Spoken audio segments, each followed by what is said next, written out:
Olá galera, eu sou Erika Elânia do curso de Redes de Computadores.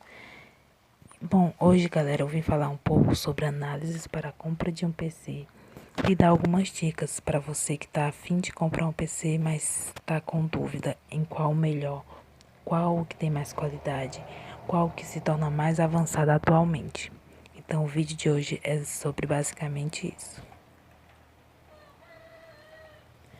Bom, quando vamos comprar um PC, quando vamos analisar um PC, sempre temos em mente o quê? O preço. Sempre temos em mente a diferença de preço. Então, sempre a gente fica na dúvida. Será que eu compro o mais barato ou o mais caro? O mais barato, pessoal, quando optamos pelo mais barato, como diz o termo, até cabe no bolso. Mas aquela máquina mais barata pode não dar conta de praticamente quase nada das suas atividades. Pode não executar aquelas tarefas na qual vamos precisar. Pode não executar um programa na qual se tornará muito importante na hora de um trabalho, de uma pesquisa. Então você pode acabar também quebrando cabeça ao optar pelo barato. Já um caro, a gente sempre pensa, se é mais caro, logicamente que deve ter alguma qualidade nele em que o barato não tem. Deve ter alguma peça aí, alguma peça deve tornar o PC melhor do que o barato. Então eu vou levar. Não é sempre assim, pessoal. Isso é apenas conhecimento de preço. A gente sempre tem que analisar todos os componentes. Por isso que é sempre bom você ter o conhecimento básico, pelo menos dos componentes mais fáceis, dos componentes mais fixos. Porque vamos supor que você vai comprar um PC. Lá tem o PC caro e um mais barato. Um modelo mais baratinho que cabe no bolso. Aí você vai e pensa, se esse é mais caro, então deve ser melhor que o mais barato. Vou levar. Quando você compra o mais caro, você leva para casa e quando vai inaugurar, você tem em mãos o quê? O PC caro e o PC antigo. Esse antigo na qual foi um dos mais baratos que você comprou. Você instala um programa na qual no antigo também tem. Então você tem em mente o quê? Que no antigo o programa executava direitinho, sem travas, sem falhas. Quando você vai executar na cara, apresenta falhas, não executa, o tempo de resposta demora muito tempo para poder executar algo que você quer. E aí você fica se perguntando, por que fica apresentando essas falhas? Sendo que o meu modelo mais antigo e mais barato executa normalmente e essa aqui é uma máquina cara, não fica executando basicamente tudo, fica travando, enfim, você vai gastar um bom dinheiro, né? Mais do que já gastou na nota, mais do que já gastou na hora de comprar, porque você vai levar para o conserto, para uma assistência técnica, enfim, vai ser um prejuízo, né, pessoal? Então, isso acontece quando não temos conhecimento, pessoal, conhecimento dos componentes básicos, conhecimento dos componentes suficientes de uma máquina, de um PC. Então é sempre bom a gente estudar um pouco mais sobre isso para na hora não passar um vexame, né, pessoal? Para na hora não tomarmos uma decisão por impulso, apenas por conhecimento de preço. Isso não vale a pena. Componentes básicos. Bom, pessoal, nós usuários de PC sempre devemos ter em mente o quê? Que queremos componentes suficientes para realizar as nossas atividades. suficiente para executar o programa que queremos, suficiente para não estarmos precisando trocar de PC de vez em quando porque não executa aquele programa, levando a uma assistência técnica. Enfim, queremos uma máquina em que nos atenda quando mais precisamos, nos atenda a todo momento, né, para falar a verdade. Então eu resumi aqui os componentes mais básicos que devemos conhecer, o que devemos saber sobre eles. Gente, uma observação é que fique claro que eu listei apenas os componentes mais básicos, porque na hora da compra, pessoal, a gente nem vai lembrar de tudo, né, na verdade, mas os componentes mais básicos em que eles realmente fazem parte dessa compra, eles realmente importam na hora da compra. Bom, o processador. Bom, o processador ele é útil para determinar o nível de desempenho de um PC. No geral, galera, quanto mais potente o processador for, maior o desempenho seu PC vai ter.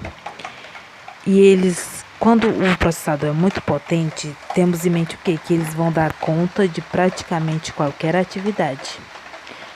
Como resultado disso, o PC vai sair mais caro, vai costumar ser mais caro, justamente por causa que tem um processador muito potente nele que vai realizar praticamente qualquer atividade. Então, atualmente, a Intel e a AMD, as duas fabricantes, possuem opções para as mais diversas propostas de uso. Então, é sempre bom ter um pouco de conhecimento das linhas dessas duas fabricantes. Então, a todo momento, eles estão evoluindo os processadores, estão lançando novas linhas. Então, é sempre bom estar atualizado do mais potente possível. Bom, até o ano de 2005, a Intel e a AMD davam o seu melhor para conseguir processadores cada vez mais potentes.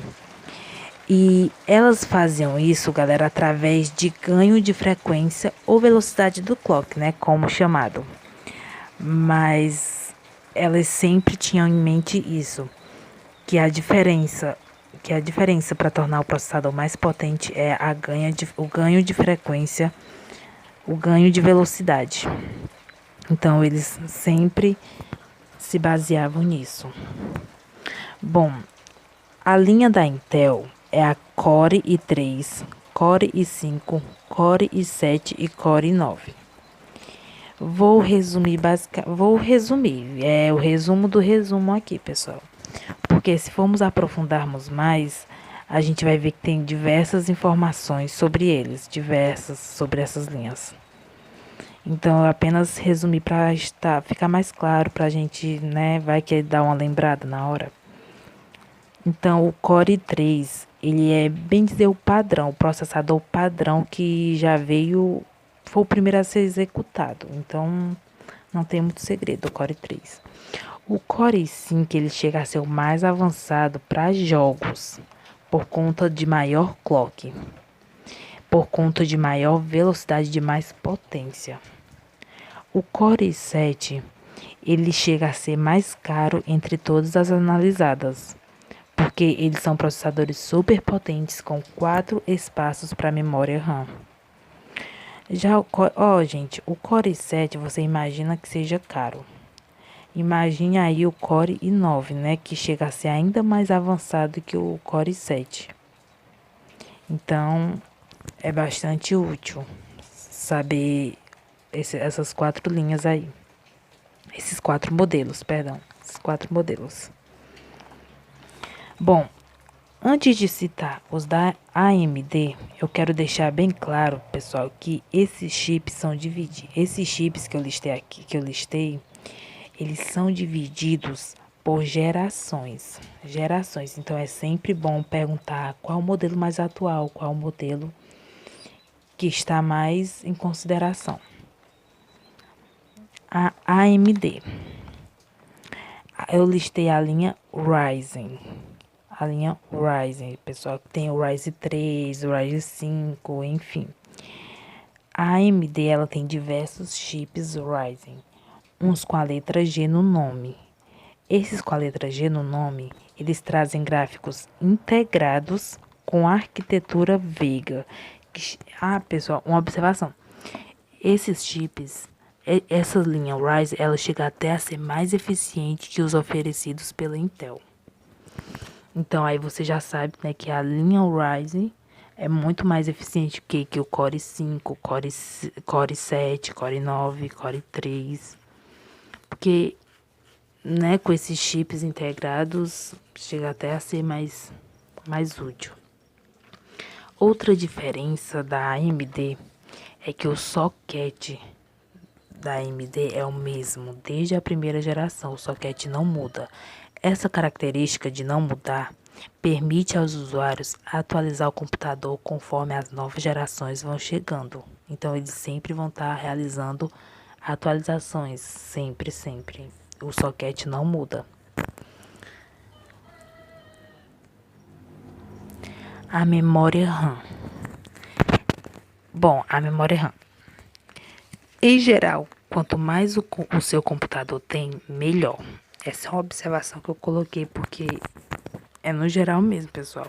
Sempre tenha em mente, quanto mais o computador tem, melhor. Atualmente, o padrão mais moderno de memória RAM é o DDR4. Eu coloquei o DDR3 também porque tem pouca coisa para explicar sobre ele, porque se formos aprofundarmos mais, tem diversas informações. Mas eu vou explicar mais sobre o DDR4, que é o padrão mais moderno atualmente. E é o ideal também a dar preferência a ele, porque isso vai permitir encontrar esses componentes mais facilmente na hora de realizar um upgrade, uma atualização, né? Na hora de até mesmo substituir a peça por conta de algum defeito. Dá algum defeito na peça, tá precisando trocar. Você vai conseguir facilmente, porque é o padrão mais moderno atualmente. Eu coloquei o DDR4 ou DDR3. A opção mais interessante para quem deseja uma máquina capaz de rodar programas e jogos muito pesados, preparada para futuros upgrades. Aqui está falando do DDR4, tá, pessoal? DDR4. Bom, o DDR4 ele tem características superiores ao modelo DDR3. É mais interessante para quem deseja realmente usar máquinas capazes de rodar programas mais pesados, jogos mais pesados. E o DDR4 é bem preparado para futuros upgrades. Então, se formos nos aprofundar mais nesses dois modelos, vamos ver que tem várias diferenças entre eles dois, como não só diferença na questão de rodar programas pesados, pessoal, mas também tem diferença, por exemplo, na quantidade de gigabytes. Uma tem mais gigabytes que a outra, na capacidade de frequência de operação, enfim, são diversas.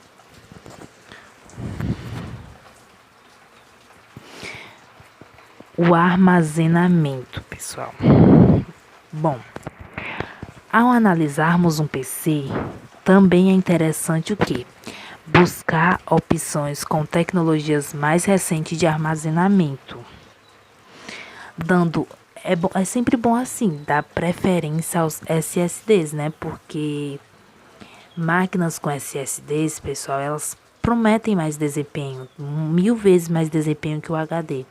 Tem mais velocidade de transferência, independente da forma como você irá usar. Então, o SSD sempre tá sendo mais útil que o HD. Então, eu coloquei aqui no slide SSD. Esse tipo de componente para armazenamento de dados é muito mais rápido que os tradicionais discos rígidos, que os tradicionais HD. Bom, é bem comum encontrarmos, né, PC vindo acompanhados de HD. Um notebook, compramos um notebook, sempre vem acompanhado de HD, quase sempre, né? Então é muito comum. Lembrando que a gente pode fazer a troca, né, do HD pelo SSD. Mas se você puder, quando você compra um PC, vem com HD. Se você puder trocar por SSD, pode garantir que a sua máquina vai ter mais velocidade. Nessa imagem aí, pessoal, é um SSD de 64 GB. Essa interface com esses chips pretos, pessoal. Bom, esses chips é onde localiza as informações. Tenha em mente também que esses chips, eles também se tornam importantes porque eles ocupam um espaço menor. Eles são muito organizados, são bem organizados aí na interface, então eles fizeram, né? Colocaram todas as informações em chips menores do que a gente pensa. Enfim, é bem útil. Portas USB, portas HDMI e outras conexões. Teclado e touchpad. Bom, esse aqui é os mais básicos. Os mais básicos pra gente, né, pra gente se importar. Por quê? Por isso que eu coloquei um dos últimos. Ainda tem mais algumas coisas, mas eu coloquei um dos últimos porque é o mais simples. Mas, né, não quer demais, né? Ter um pouco de conhecimento sobre eles. Bom, portas USBs, portas HDMI e outras conexões. Quando vamos comprar um PC, a gente tem em mente o quê? Vamos conectar várias coisas. Mouse, pendrives. Enfim, pessoal, a gente vai conectar várias coisas nesse notebook. Então, o ideal é que o notebook tenha um bom número de conexões externas. Tenha uma boa quantidade, porque você tem que ter em mente isso, né? Se tem um notebook de, por exemplo, pessoal, 2 conexões externas, outro de 3, 4, você vai preferir qual? De 4 conexões, né? Porque você sempre vai estar conectando aparelhos no seu notebook, então vai ser um trabalhão, né? É muito chato, pessoal, isso. A gente tá desconectando alguma coisa para conectar outro. Enfim, o ideal é que tenha um bom número de extensões, de conexões externas. O teclado. Bom, o teclado ele é bom verificar na hora de você escolher a interface do seu teclado. É sempre bom verificar se ele vem no padrão brasileiro, no ABNT2. Porque tem uns que vêm no padrão americano, né? Não que o americano seja difícil, seja complicado. Não é complicado. Mas um teclado internacional vai exigir que você use uma combinação de teclas para poder usar o C cedilha. Por exemplo, Ctrl C, você vai precisar talvez ficar pressionando a tecla C por alguns segundos para poder aparecer a opção de colocar o C cedilha. Enfim, vai ter alguma combinação de teclas. Já no padrão brasileiro, não vai precisar disso, entendeu? Vem com uma tecla própria para o C cedilha. Então é sempre bom optar por o padrão brasileiro, o teclado de padrão brasileiro. Gente, uma observação, também tem aqueles teclados com retroiluminação LED. Eles também salvam na hora de você estar digitando, né? Estar querendo digitar no escuro. Salva para aqueles que gostam de trabalhar no escuro, né? Dá aquela iluminação no teclado, se torna tudo mais fácil. Então, vai essa observaçãozinha aí também, que também vale a pena, né, adquirir os teclados com retroiluminação LED. Os touchpad. Bom, esse aqui ele não tem muito segredo, pessoal. é o de menos, né? O de menos, entre aspas, o de menos. Porque você só deve ter em mente que... Bom, o touchpad a gente sabe, né? Que é o componente que faz as vezes do mouse. Então, você só deve ter em mente que o ideal é que tenha um bom tamanho, um tamanho amplo, que não seja desconfortável, um tamanho mais ou menos, nem muito grande, assim, se tiver um muito grande, né, melhor, mas não que não seja um muito pequeno para não estar desconfortável, para você não ficar toda hora, né, voltando para o mesmo lugar, enfim, um tamanho amplo e que também não tenha fatores na profundidade e no tempo de resposta, porque tem alguns que ou é muito fundo, naquelas duas teclas que tem entre o touchpad, ou é muito fundo, ou quando você clica demora a executar o que você quer, enfim. É bom que você opte por um que tenha tamanho amplo e que a profundidade não seja tão extensa, né? Sistema operacional. Atualmente, a maioria dos notebooks disponíveis no mercado sai de fábrica com Windows 10. Porém, antes de comprar o notebook, é importante verificar se esses fabricantes lançam modelos com uma distribuição Linux como sistema operacional para reduzir o preço do equipamento. Mas, pessoal, se você é um daqueles que se dá bem com Linux ou pretende testá-lo sem problemas, entendeu? Mas se sua preferência é o Windows, você terá que adicionar um valor para adquirir uma licença desse sistema para o seu PC. Então, você se decide, né? Ou Windows ou Linux, para você não precisar estar adicionando valores, para você não precisar estar descontando uma quantia bem alta, né, para ir para o sistema Windows, para conseguir a licença. Eu citei aqui os Chromebooks, pessoal. Bom, os Chromebooks, ele é um tipo de notebook que ele não é tão completo como um notebook mesmo e nem tão simples como um tablet. Ele é uma espécie de Google Chrome. É uma espécie de Google que é o navegador Chrome, é bem dizer o Chrome expandido. É uma espécie de Google Chrome expandido, com mais funções no navegador e com diversas outras funções. A ideia é que você possa utilizar vários serviços da Google, o Gmail, a Google mesmo, enfim, diversos serviços da Google. Ele é uma ótima opção para estudantes ou apenas para quem precisa usar apenas os recursos básicos. Eu citei ele porque eles não está sendo tão utilizado, mas também também é uma ótima opção para quem deseja assim só estar estudando, só usando os recursos básicos, enfim. Eles não deixam de ser importantes na lista de sistemas operacionais.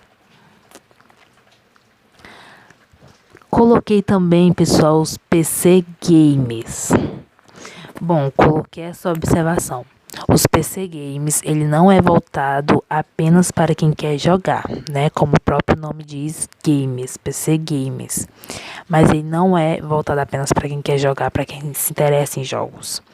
Eles também são para usuários mais exigentes, que não abrem mão de melhor desempenho. Se você é um usuário que sempre está buscando o desempenho da sua máquina, sempre quer aquele PC, né, com mais velocidade, mais desempenho, enfim, os PC Games são uma ótima opção. A Samsung e Dell são algumas das marcas que atendem esse público. A Acer e a Samsung e Dell têm as suas linhas, né, que respectivamente as fabricantes oferecem, elas oferecem mais disponível nos desktops e notebooks com maior volume de memória, Entre essas linhas tem maior volume de memória e armazenamento, além de soluções de placa de vídeo dedicadas. Então é basicamente isso, pessoal. Coloquei aqui as marcas dos notebooks, né?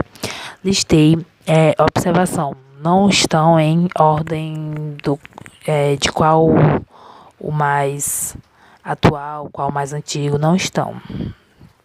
Só listei apenas o Dell, a HP, Lenovo, Asus, Samsung, Acer, Positivo. São algumas marcas para vocês aí se basearem, né?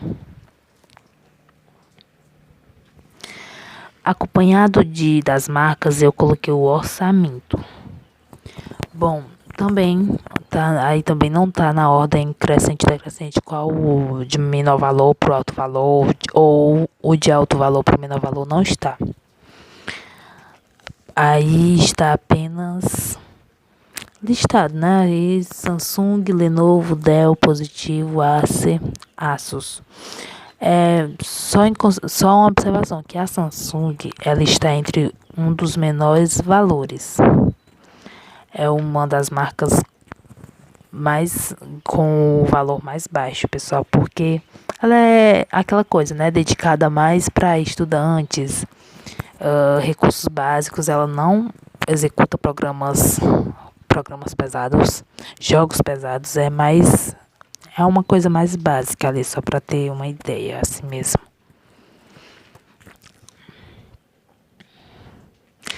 Então foi isso, galera. Obrigado pela atenção, obrigado por estar, né, desfrutando dessas informações. E é isso. Tchau, tchau. Beijos.